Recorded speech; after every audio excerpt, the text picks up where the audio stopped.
नमस्कार दोस्तों, Anoop study zone में आपका स्वागत है। और इस वीडियो में हम गंगा नदी तंत्र की बात करेंगे।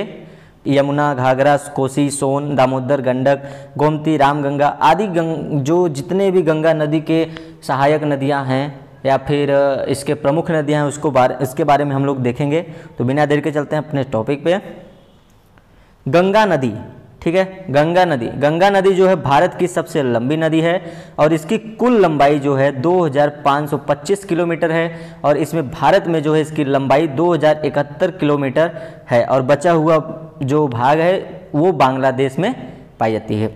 सतोपथ हिमानी से निकली अलकनंदा और गौमुख से निकली भागीरथी नदी जब देवप्रयाग में मिलती हैं तब इसका संयुक्त रूप से गंगा नाम से जाना जाता है, ठीक है। अलकनंदा की दो प्रमुख शाखाएं यानी कि सहायक नदियां हैं। कौन कौन सा है? पिंडार नदी और दूसरा है मंदाकिनी। तो पिंडार नदी जो है अलकनंदा को कर्णप्रयाग में आकर मिलती है और मंदाकिनी जो है मंदाकिनी नदी अलकनंदा को रुद्रप्रयाग में आकर मिलती है, ठीक है। उत्तराखंड से निकली गंगा, ठीक है। उत्तराखंड से निकली गंगा उत्तर प्रदेश बिहार होती हुई पश्चिम बंगाल तक बहती है और पश्चिम बंगाल के फरक्का पर ये दो धाराओं में बट जाती है। कौन कौन सी धाराएं हैं? वो है हुगली और भागीरथी में बट जाती हैं। फिर बात करते हैं भागीरथी नदी। भागीरथी नदी बांग्लादेश में मुख्य धारा के रूप में प्रवेश करती है जहां इसे पद्मा, ठीक है, पद्मा के नाम से जाना जाता है और आगे बहती हुई ये पद्मा ब्रह्मपुत्र जिसे बांग्लादेश में जमुना के नाम से जाना जाता है और इसमें जो है मिल जाता है, संयुक्त रूप से इसे जो है मेघना कहा जाता है। ये सभी पॉइंट आप लोग याद रखिएगा और इसके रूप में बंगाल की खाड़ी में लास्ट में जाके मिल जाती है। गंगा नदी की बहुत सी सहायक नदियां हैं। कौन कौन सी सहायक नदियां हैं? यमुना, कोसी, सोन, गोमती, दामोदर, घाघरा, घाघरा को सरयू कहते हैं, गंडक तथा रामगंगा, ठीक है। अब हम इसके ये जो सहायक नदियां हैं इनके बारे में विस्तृत रूप से जानेंगे। तो चलते हैं, देखते हैं पॉइंट को। तो यमुना नदी, पहला है यमुना नदी जो कि गंगा की सहायक नदी है। तो यमुना नदी गंगा की सबसे बड़ी सहायक नदी है जो उत्तराखंड के बंदरपूछ चोटी पर स्थित यमुनोत्री हिमानी से निकलती है और यह नदी जो है उत्तराखंड से हरियाणा, फिर दिल्ली, फिर उत्तर प्रदेश में बहते हुए प्रयागराज में गंगा नदी में जाकर मिल जाती है। इम्पोर्टेंट बात ये है कि यमुना नदी जो है इसका प्राचीन नाम क्या था? कालिंदी नदी, ठीक है। ये भी याद रखिएगा कि यमुना नदी का प्राचीन नाम कालिंदी नदी है। यमुना नदी की बहुत सी सहायक नदियां हैं जैसे कि चंबल, जैसे कि बहुत सी सहायक नदियां हैं उनमें प्रमुख कौन कौन से हैं? चंबल, बेतवा, केन। तो चंबल के बारे में जानते हैं। चंबल ये नदी जो है मध्य प्रदेश के इंदौर में स्थित मह क्षेत्र से जानापाव पर्वत से निकलती है और उत्तर मध्य भारत में बहते हुए ये नदी राजस्थान से होकर उत्तर प्रदेश के इटावा में यमुना नदी में मिल जाती है तथा इस नदी की जो टोटल लंबाई है वो है 965 किलोमीटर, ठीक है। दूसरा है बेतवा नदी को देखते हैं। मध्य प्रदेश के भोपाल में निकलती है ये नदी जो कि उत्तर पूर्वी दिशा में बहते हुए उत्तर प्रदेश के हमीरपुर में यमुना में जाके मिल जाती है और इसकी जो खास बात यह है कि प्रसिद्ध स्थान जो है सांची, ठीक है, प्रसिद्ध स्थान जो सांची है वो बेतवा नदी के किनारे ही स्थित है। ये भी पॉइंट याद रखिएगा आप लोग कि बेतवा नदी के किनारे ही सांची स्थित है। सांची में कई बौद्ध स्मारक हैं और सांची का स्तूप जो है अशोक ने 3री शताब्दी में बनवाया था।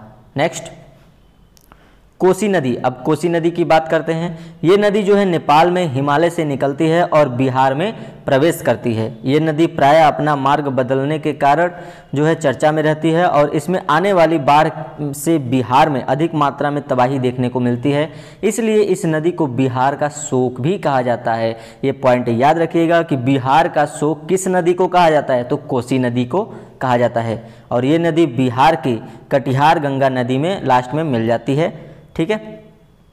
अब बात करते हैं दामोदर नदी की। तो झारखंड के छोटा नागपुर पठार से निकलती है ये नदी और पश्चिम में बहते हुए हुगली नदी में जाकर मिल जाती है। कहाँ पे मिल जाती है? हुगली नदी में मिल जाती है।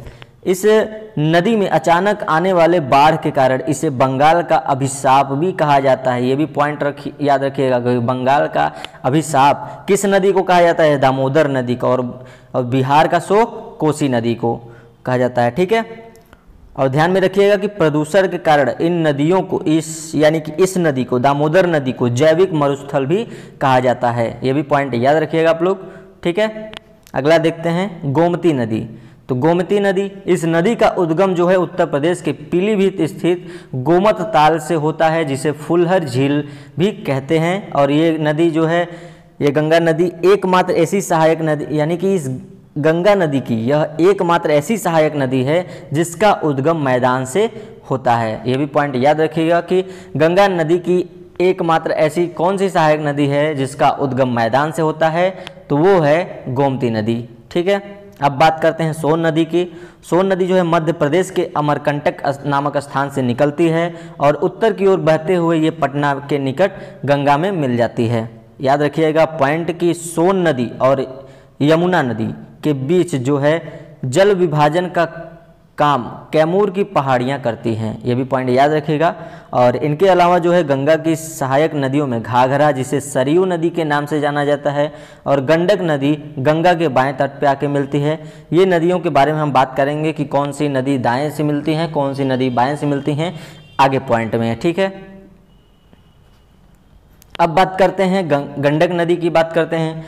तो गंडक नदी मध्य नेपाल और उत्तरी भारत में बहती है। यह नदी जो है नारायणी नदी भी कहलाती है। गंडक को जो है गंडकी नदी भी कहा जाता है और यह काली और त्रिशूला नदी के संगम से बनी है, जो नेपाल की उच्च हिमालय पर्वत श्रेणी से निकलती है और इसके संगम स्थल से भारतीय सीमा तक नदी की नारायणी के नाम से जाना जाता है। यह दक्षिण पश्चिम दिशा में भारत की ओर बहती है और फिर उत्तर प्रदेश बिहार सीमा के साथ वह गंगा के मैदान क्षेत्र में दक्षिण पूर्व में बहती है। गंडक नदी जो है 765 किलोमीटर लंबे घुमावदार रास्ते से गुजरकर पटना के सामने गंगा में मिल जाती है, ठीक है। तो ये रहा गंडक नदी। आगे देखते हैं हम लोग रामगंगा नदी। तो रामगंगा नदी यह भारत की प्रमुख तथा पवित्र नदियों में से एक है। स्कंद पुराण के मानस खंड में इसका उल्लेख जो है रथ वाहिनी के नाम से हुआ है। ये भी पॉइंट याद रखिएगा।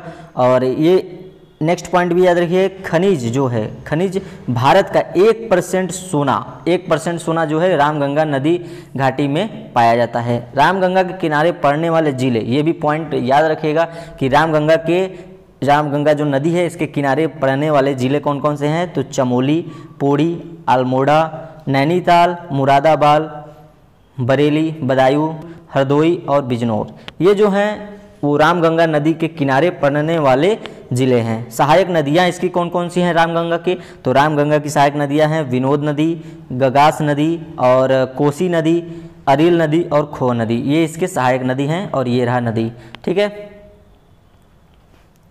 अगला है घाघरा नदी या इसे करडाली नदी भी कहते हैं। यह जो है तिब्बत, नेपाल और भारत में बहने वाली एक नदी है और यह गंगा नदी की एक प्रमुख उपनदी है, ठीक है। अब बात करते हैं गंगा नदी के जो और भी फैक्ट्स हैं, यानी कि गंगा नदी को 2008 में राष्ट्रीय नदी का दर्जा दिया गया। ये पॉइंट याद रखिएगा, गंगा नदी को राष्ट्रीय नदी का दर्जा किस सन में दिया गया, तो 2008 में। और गंगा के किनारे बसा सबसे बड़ा शहर कौन सा है, वो है कानपुर। ये भी पॉइंट याद रखिएगा। और अभी हमने बात किया था कि गंगा नदी के जो किनारे यानी कि दाएं बाएं कौन कौन से नदियां आके मिलती हैं, तो इसके बारे में भी देखेंगे हम लोग। उससे पहले देखते हैं कि गंगा नदी के प्रवाह का क्रम कौन सा है। तो पहले उत्तराखंड, फिर उसके बाद उत्तर प्रदेश में प्रवेश करती है, फिर उसके बाद बिहार में प्रवेश करती है, फिर पश्चिम बंगाल में प्रवेश करती है, ठीक है। तो ये इसका क्रम है, क्रम भी याद रखिएगा। और हम देखते हैं गंगा नदी ये रहा और उसके बाएं जो है, बाएं कौन कौन सी, गोमती नदी, गंडक, घाघरा, कोसी, और दाहिने तरफ से कौन आके मिलती है, यमुना, सोन और टोंस, ठीक है। तो ये सब सारी पॉइंट आप लोग याद रखिएगा। तो आशा करते हैं वीडियो आपको पसंद आई होगी। पसंद आई है तो लाइक करें, शेयर करें, कमेंट करें, साथ ही सब्सक्राइब करें चैनल को। और मिलते हैं अगले वीडियो में, तब तक के लिए धन्यवाद।